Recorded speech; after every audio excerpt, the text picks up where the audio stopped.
My cousin's life is in danger. 2 weeks ago, he was kidnapped and is being held hostage.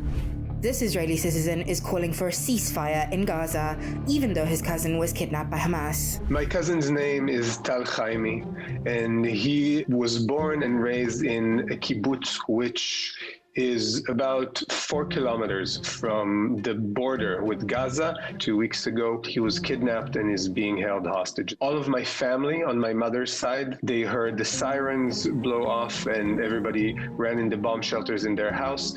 But he went outside trying to protect his house. We know that they've confronted some of the terrorists, but we don't know what happened from that point on. His phone was traced to Gaza. This leads us to believe that he was kidnapped and is being held hostage there. I am an Israeli born and raised. I have been an advocate for peace. Gazan civilians are dying.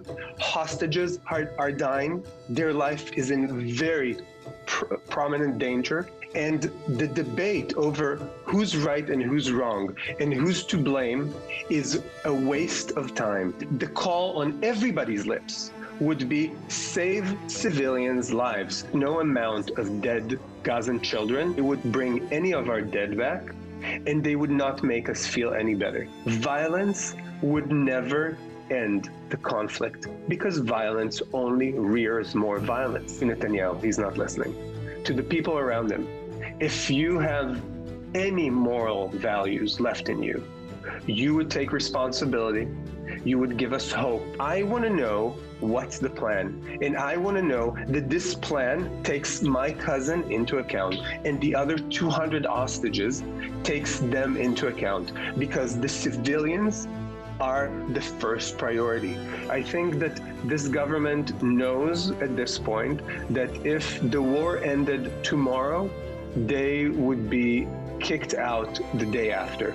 All they think about is how we've been hurt and how they're seeking revenge. And they feel that the only way to calm this anger and this pain is by inflicting more pain on Gaza. Revenge is not a policy, it's not a work plan, it's nothing. Going into a land invasion is not going to keep Israel safe. It's actually putting dozens of thousands of soldiers at the risk of going into a death trap. Then what? Are we occupying Gaza again? Because that was one of the worst things we have done in Israeli history, going into and occupying another territory where we're not wanted, where the local population would hate us.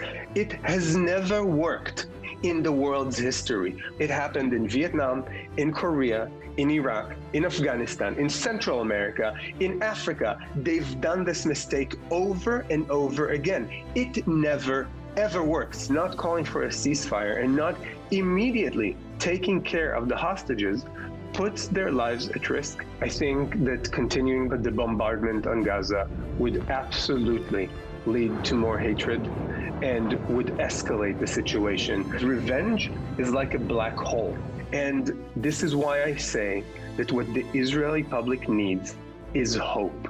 It's not revenge. There's nothing I want more from a ceasefire and put an end to this war.